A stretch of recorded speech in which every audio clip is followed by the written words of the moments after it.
All right, dividend income dilemma. Oh, Got boy. 2 things to go through here. We want to compete like boxing match here. Dividend mutual funds and ETFs. Yep. As in the blue corner. And in the red corner, we're just going to have dividend stocks. Okay? Because there's going to be those investors out there like, I'm too scared to buy the stock. I don't know what I'm doing. So I'm just going to go hire the best ETF mutual fund managers I can find that are super cheap and that'll get me the same thing, right? That's it. It's got to be the same thing. They'll manage it. They'll do a better job than I could. That's it. So this is the conversation. There's a little bit of sarcasm in there, Yeah. but this is the conversation. So we're just going to compete these 2 things, ETFs, mutual funds that are specific to just managing dividends. And we're going to compete that against just a dividend stock. Let's dig into some information here. We had a little bit of fun searching the web, finding the best dividend and mutual, or we didn't really do mutual fund. We can do that on the show, but best ETF dividend funds out there, right? But you know what's funny? Like they didn't get to see all this. It was actually quite difficult. Challenging. We even went to the company's websites and got their information, their fact sheets. And there's no stated dividend on there at all. So why do you want to buy a dividend stock, right? It's because you have income needs or you want to get the value of that compounding interest or the compounding yield that you can buy more shares. The rules are different in an ETF and mutual fund than they are in the actual stock. So the reality is people love dividend investing, or you should. Yeah. Our number one objective was, what's the stated yield of this ETF or mutual fund? Yeah. And then what is the actual payout? Because a lot of times those are different. We couldn't even find them. They're not stating. Yeah. At least we haven't been able to find it yet. Maybe we'll find it live. Well, the reason why is because people like me that will go out there and go and find it and prove them like, hey, they're saying they're paying 6%, but the reality is they've been paying 3%. Right. Well, they just flat out took the statement off now because they've probably been sued. Yep. And they're not even out there. So let's see some of the research that we've found. Okay, we'll start here with this Vanguard High Yield ETF. So this is straight off of their website. Disclaimer, no recommendations here. We're not trying to bash it either. We're just trying to inform. Like this is this is right on Vanguard's website. Yep. And we actually Googled or search chatted, what are the best paying ETFs? We're going to show you one of those pages here in a minute. Yep. Or what are the largest ones that are out there? And here's some of the companies that we found. And the first thing that we did, we're like, how much does it pay in income? And where do you see it? Like scroll down. So the next segment is where it's talking total return. This is performance, how you can buy it. Like even the product summary seeks to track the performance of some index, high yield dividend index, which measures the investment return of common stocks and companies characterized as high yield dividends.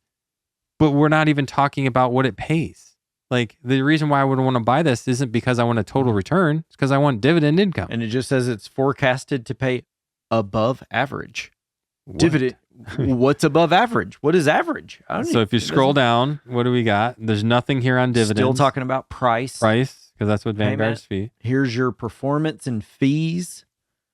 They've got some arbitrary benchmark here. Quarterly taxes, expenses, historical volatility. Price again. Back to price. Closing price. Keep going. Historical price. This is value. Value, premium discount, portfolio composition. The mix of the portfolio. And that's it. We're done. Oh, no. Weighted. Okay. So how it's actually, what type of companies it's invested in. Who they're holding. Yep. Distributions. Okay, this is important. We're getting a little closer. Oh, here's some dividends. All right. But there's still no number. No, it just says dollar per shares that you own. Okay. And that's going to be it. And then we pulled it up on on Seeking Alpha, because we wanted to see the actual history. And as you can see here on the screen, you're going to see dividend yield is about 2.77%. It's been growing its yield at 5.3% over the last 13 years. Sounds really, really good. But all I care about is how much is it paying me? Mm-hmm. Because the reality of these portfolios, what it does on the internal might be completely different than what it does on the external. So let's go to the dividend history and show actual dividend payments.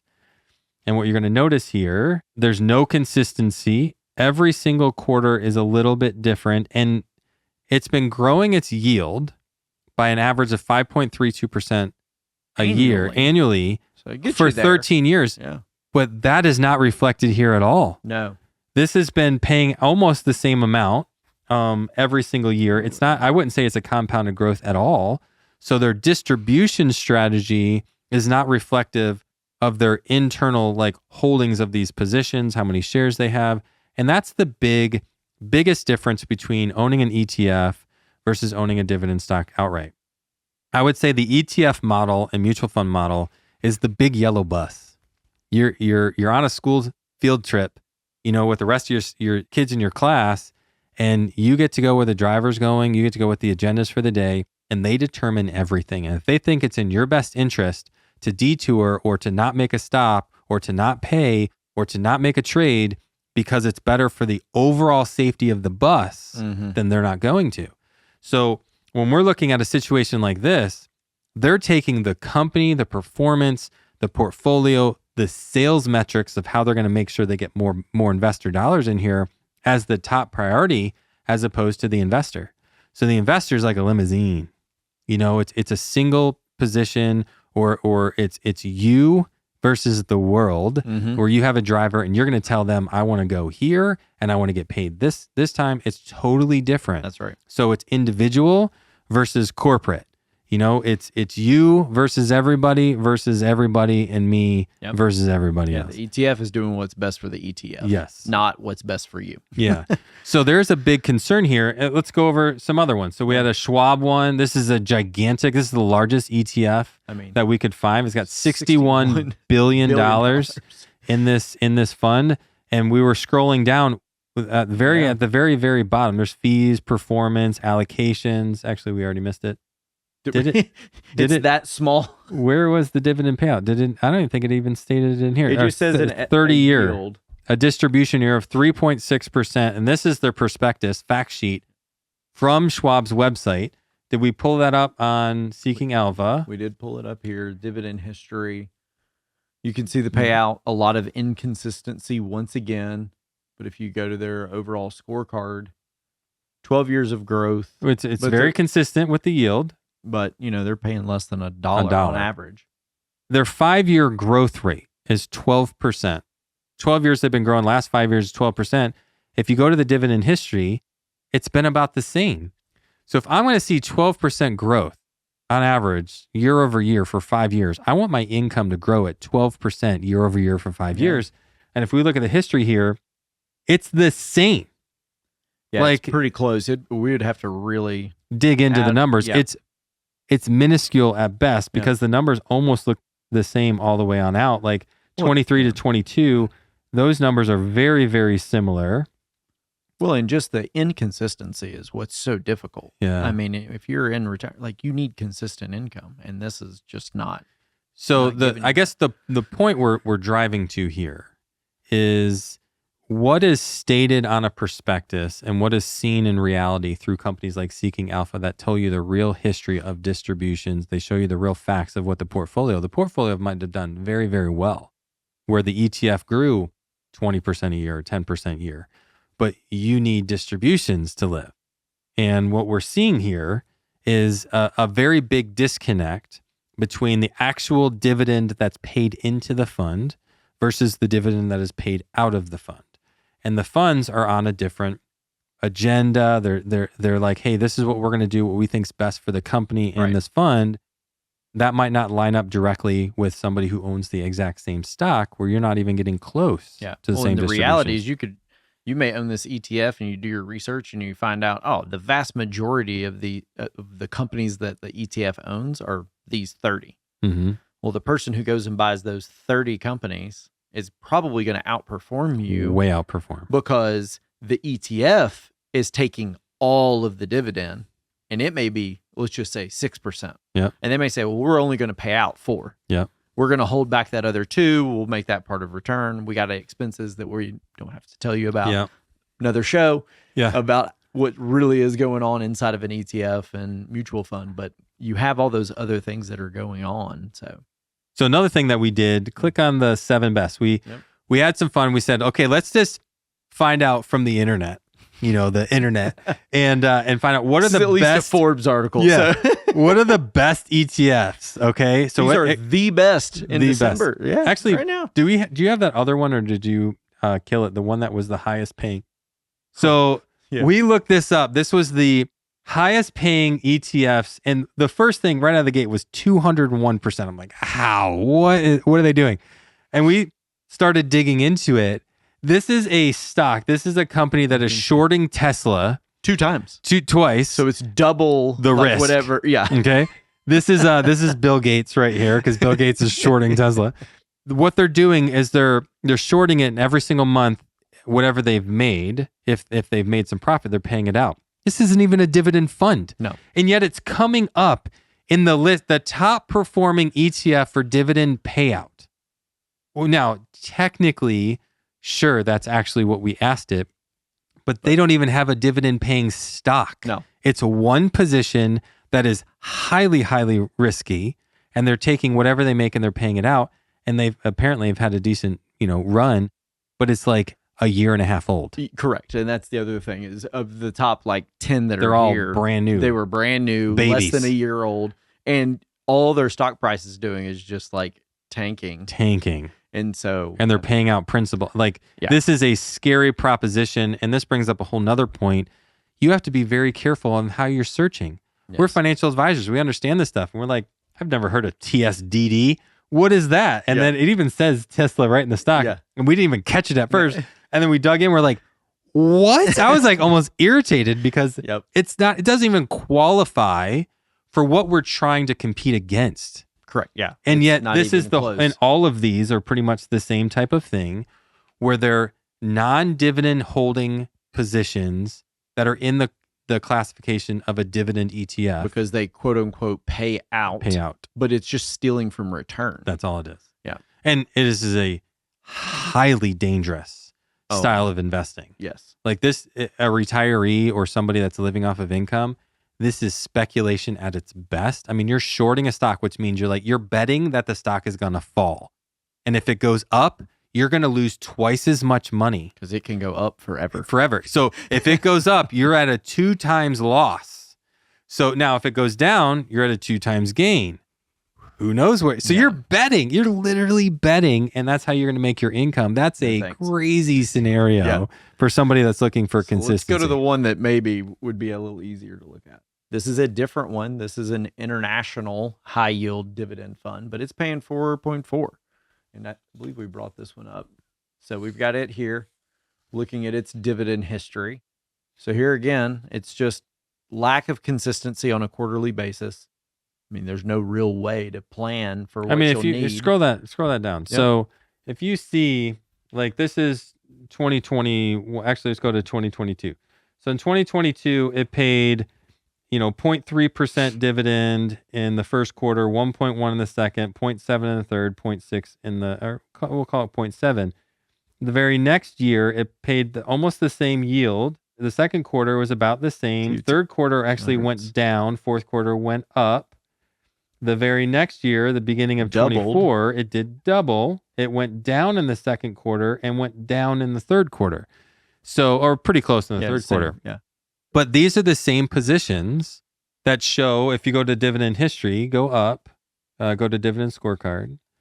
And then if you scroll down here, it's showing a 5-year average growth of 4%. It's only grown its dividend for 1 year. So that I would expect that my dividend's growing by 4% a year. What we just proved, you just pointed out, it's inconsistent at best. Yeah. So where I'm concerned as an investor, how much more money am I going to earn next year on my dividend income that I did this year and the following? Because that's the power of this. Because we've shown on Dividend Investor and other sites where we can find stocks that pay a dividend and have increasing their dividend year over year for 20, 30, 40, 50 years, as opposed to this looks like it's doing it. If I look at just this screen, I'm like, buy it. Or some of the other ones, I'm like, that is exactly what I should do. Then when you look at the actual distributions, you're like, it's paying the same. Inflation's been out of control and my income's going up and down and sideways. And yet the internal workings of this look amazing. Yeah. So on the flip side, you look at positions stocks that, and I just kind of referenced it, you look at a Coca-Cola, Johnson & Johnson, ExxonMobil, and we can show you those histories where they've been paying their dividend not only consistently, but it's been going up every single year. And you, as a dividend investor, you get to capture all of that. That's right. Every single year. So if it grows at 4%, you get a 4% increase the next year. That's right. The next year, if it grows another 4%, you get a 4%. There's no middleman. That's right. Like, that's my favorite part. Like, when you own a stock direct, it's you and the company. Well, and that company cares about whoever owns the stock. Yes. So own the stock because they care about you. The ETF doesn't care not nearly as much. Like, they care about the ETF and keeping that fund together so that money is in there. And they're going to move things around. They're going to decide what the payout is, where you can go straight to some of these companies that you mentioned, and you know exactly what you're going to get paid. It's not I know that these companies are paying X. I hope I get a portion of that. You may not.